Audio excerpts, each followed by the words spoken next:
Well, everybody, welcome to Metaphysical Movies of Summer. It's a 2-week series, and it's where we take metaphysical look at some of our favorite movies that we've watched over our lifetimes. I started this series 4 years ago at my previous church, and it was inspired by somebody all of you might know, Reverend Richard Mirage. And his Songs of Summer, which is now his the Songs of Our Life series. And I loved the idea so much that I thought, why not do it with movies, especially in the summertime when we're all going to the movies. So here's how this works. I will recap the movie for us, because some of you may not have seen some of these movies since they came out in the 80s, right? So I'll recap the movie, and we're going to look at some of the themes, the characters, or both, and what they represent and how they show up in our lives. And then I'll summarize my takeaways with ideas of how we can apply these spiritual lessons from these movies to our lives. So you ready to get started? Okay. Sorry we don't have popcorn for you this morning. Shoot, next week. So our first movie together, there's the poster. It's the classic 1982 movie, E.T. the Extraterrestrial, directed by Steven Spielberg.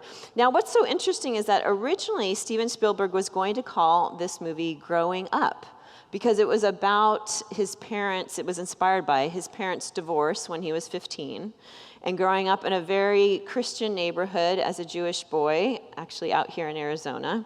So he decided to tell the story, his own story, through E.T., and it's a story about feeling alienated, wanting to go home, wanting to have a place where you're loved and cared for and safe. And he didn't think his own personal story told through E.T. would resonate with audiences, but wow, did it ever, right? And I think some of us may have even switched from M&Ms to Reese's Pieces candy. Do you all remember the film critic Roger Ebert? Yeah, remember Siskel and Ebert? Thumbs up, thumbs down. Well, at the time, Roger Ebert said, "This movie made my heart glad. It is filled with innocence, hope, and good cheer. It tells a story about friendship and love. Some people are a little baffled when they hear it described. It's about a relationship between a little boy and a creature from outer space that becomes his best friend. It works as science fiction, is sometimes as scary as a monster movie, and at the end, when the lights go up, there's not a dry eye in the house." Well, that was my experience, because I saw it with my 7-year-old brother, and he was crying the entire ending of the movie and all the way home, which is like a 15-minute drive of him crying. So definitely my experience as well. But who can forget E.T., this wonderful character? You know, he's the alien with the big head and big eyes, a short body. He waddles, and he has a chest that glows, and we see his heart light up throughout the movie. He accidentally gets left behind by his fellow extraterrestrials. They were picking fauna. I think they're scientists. And he gets left behind, and he gets befriended by a boy by the name of Elliot, who finds E.T. in his own backyard. And so, you know, that introduces us to all these other wonderful, unforgettable characters as well. So we have E.T. and then Elliot, the main character. Here he is on this slide. He's got the overalls on. He's the younger son of a family who lives in the suburbs. He finds E.T. in the backyard. He does his best to get him out of the bushes with those Reese's Pieces candy. We have the older brother, Michael. Now, Michael apparently was modeled after Steven Spielberg. He said Michael really represents him as a teenager. And then we have the youngest sister, Gertie, played by an adorable Drew Barrymore. Isn't she so cute? And then, of course, we also see in the movie the recently divorced single mother played by Dee Wallace.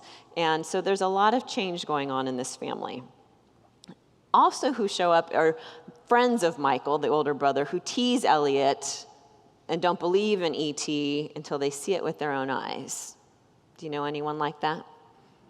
They don't believe it till they see it. So here's how the story goes. E.T. and Elliot both are feeling alienated from their families, right? Elliot's feeling alienated from this weird new dynamic of being with his single divorced mom and no dad around. E.T., of course, from being far away from a different planet. So they befriend and become family to one another. And they have this telepathic, telekinetic connection that makes the relationship all the more intensely special. Now, the goal becomes to get E.T. back to his home planet. And there's a famous line throughout the movie with E.T. often saying, do you remember it? E.T. phone home. That's right. So there's one failed attempt to get E.T. home during Halloween, because that seems like a good way to get him home, right? Because he dresses up like a ghost, right, in the sheet. But unfortunately, they don't get him back home. And as time goes on, E.T. is starting to fall sick. Now, the government, of course, is now secretly tracking him, and then suddenly they descend on the home. And all seems lost, because at this point in time, E.T., it looks like, has died. And Elliot even says to the adults that E.T. must be dead because Elliot, doesn't feel anything anymore. So Elliot tells E.T., I love you.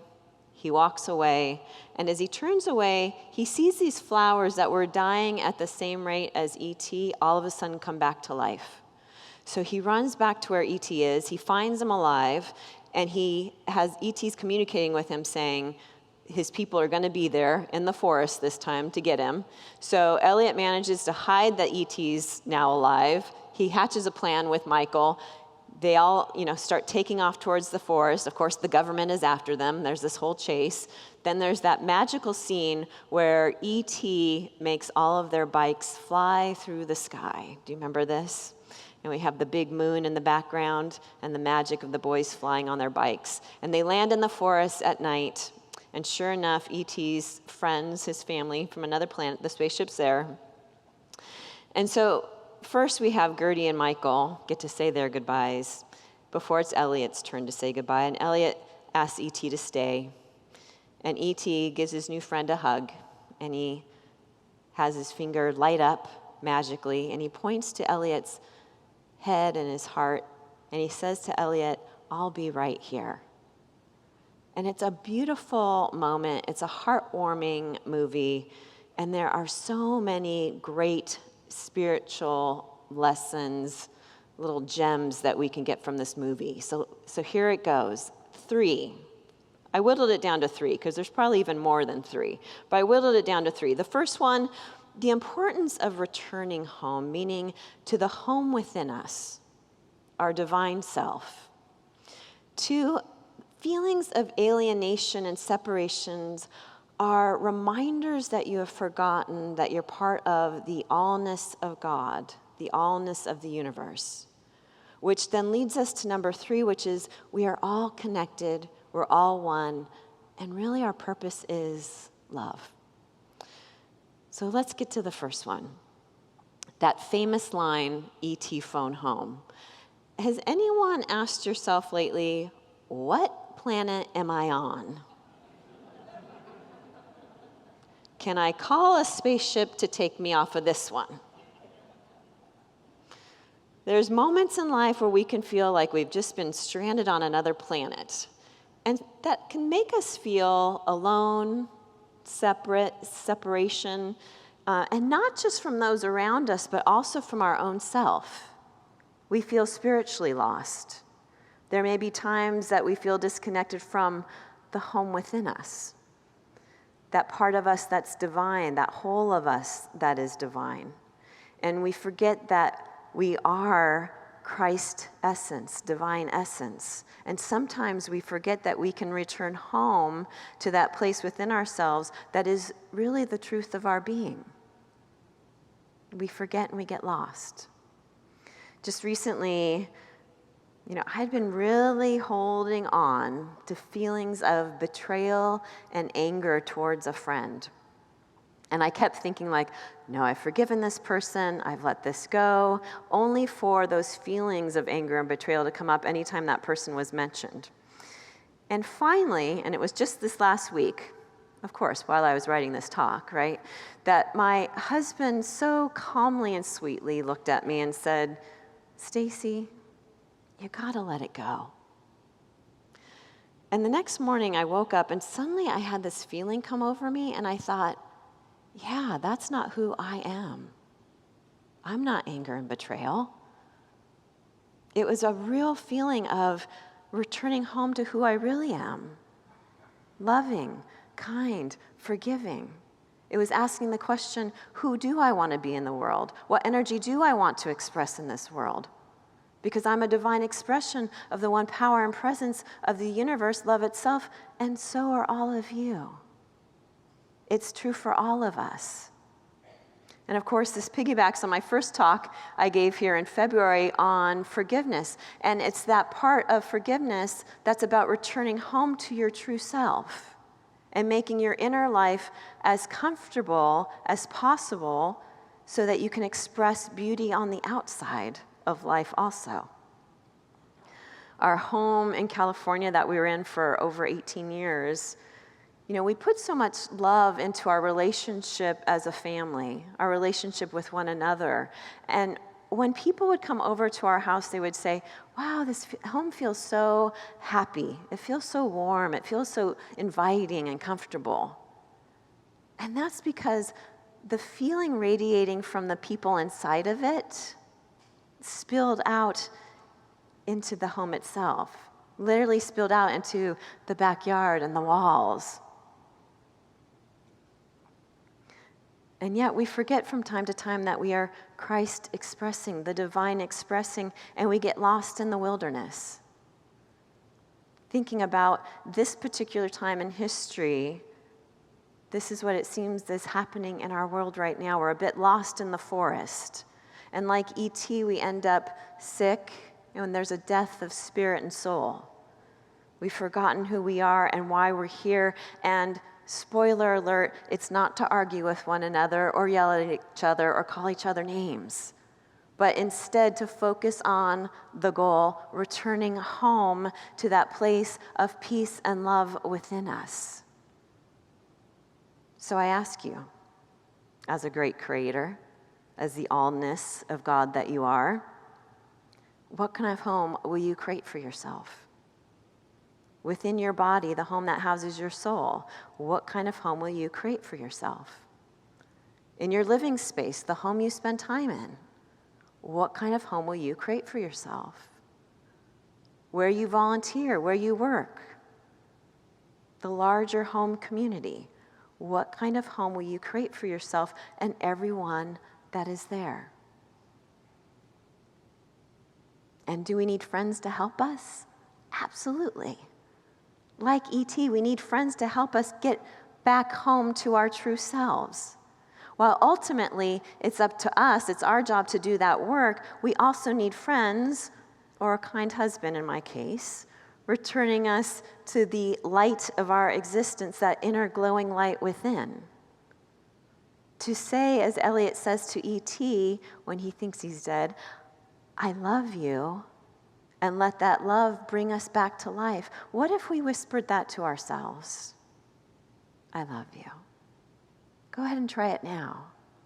I love you. Yeah. So when you're struggling and you're feeling like you've lost yourself in life, you've lost yourself in a challenge or anxiety or grief, we can be like E.T. and we can phone home. Stacy, phone it home, meaning, Stacy, return to that place within you where your Christ self resides. So the first lesson from this movie, return home to the Christ within you, to that divine within you. Lesson number 2 is that feeling of being alienated from others, alienated from ourselves, and we can even betray ourselves with the way that we speak about ourselves or with our actions or inactions toward ourselves. You're not alone, especially right now, in feeling separate from the whole, but we can feel separate from our divine self sometimes. And then when that happens, when we all start to feel separate from our divine self, what happens is there's this feeling of separation versus connection. But the connection starts from within. And we can feel more connected by remembering our purpose and our connection to the whole. It's through telepathy and telekinesis that E.T. communicates to Eliot his thoughts and his feelings. It plays out in a really hilarious scene, if you all remember, with E.T. and Elliot. So Elliot's at school, and E.T.'s exploring the house on his own because everyone's out of the house. So he finds beer and a pet frog and a movie he's watching where the lead ends up kissing the woman lead and leading lady in the movie. But all of that starts playing out through Elliot at school, and it's chaos, right? And it's quite a funny moment where Elliot is feeling and experiencing everything that E.T. is. And as funny as that is, the truth is that we are all connected by this energy of life. We are all creative expressions of the universe. And therefore, an energy runs through each of us to and from one another. It's this otherworldly connection with E.T. that allows Elliot to feel more connected to himself and to his family. And this second lesson, moving from separateness to connection, really bridges the other two spiritual lessons from this movie. So we have home is within us, and when we forget that, we feel alienated and lost. And so being reminded that we are connected in this web of life to one another, that we're all made of the same magical life energy, that we're all extensions and expressions of God. Unity minister and author Reverend Eric Butterworth wrote this: "The whole universe is within you, and its flow is ever the reality of you in a fundamental sense, no matter what the incidentals may be. Jesus said, 'In the world you have tribulation, but I have overcome the world.' When we really know that the life is lived from within out, then no matter what happens around us or to us, we can always get into the transcendent flow from within us. And this is to overcome the world." And so this is where we get the third spiritual lesson from this movie, bridging from I'm alone, it's only me, I'm separate, to I am part of the whole. Our goal, like Elliot and his siblings and friends, is to work together. Our goal is connection and community, hope and good cheer, friendship, kindness, and love. That's our goal. So we move from feeling alone in the world to remembering our oneness with it. Again, from Eric Butterworth, no matter what I think I am the flowing forth of the one. There can be no other quite like me, and yet I have no existence outside of the whole. I can never be separated from the allness which is God. The allness which is God. You cannot be separate from the allness that is God. We are all connected, including those who may not sound or look or act like you, including those who sound or look or act alien to you. They too are connected. And you can see how it's a loop, right? Because you're the flowing forth of the one. So what kind of home do you want to keep and create, which will then ripple out into the world that you live in? Like E.T. and Elliot's connection, you too are connected to all of it. Whatever you create and are in tune with, you get more of. So now is the time to turn on our heart lights, especially now when some of us have forgotten that we have a heart light. We let our heart light shine even brighter so we can raise the consciousness, the energetic vibration of the whole. It's just like the boys flying on the bikes. We need to fly above and see with our higher consciousness, our spiritual eyes. That's what our unity wings represent. To look above in a spiritual, highly conscious way, spiritual way versus our humanness, material, earthly ways. And in doing so, remembering that we are all connected. It's at the end of the movie when E.T. is ready to finally go home, and the spaceship's waiting, and Elliot says, "Stay." I know this feeling. If you have kids, you know this feeling, right? You want to say, "Stay." If you've loved and lost, stay. And that's, again, when E.T. responds, pointing to Elliot's heart and his head, and he says, "I'll be right here." meaning his heart, his memories within him. And that's just it. We are always connected to those we love, whether they're still in their bodies or not, whether they're nearby or a continent away. We are connected through our hearts. We are connected through love. Because love is who we are. And so the spaceship lifts and a rainbow comes out, and a family, and I think probably a community, is more connected than ever before because of a very friendly and wise alien. So we receive a lot of lessons from E.T. One, you can return to home, which is that divine Christ consciousness within you at any time. We are connected to every living thing because we are all made of that same magical, invisible energy of divine life. And you have a glow within you. It is your heart light.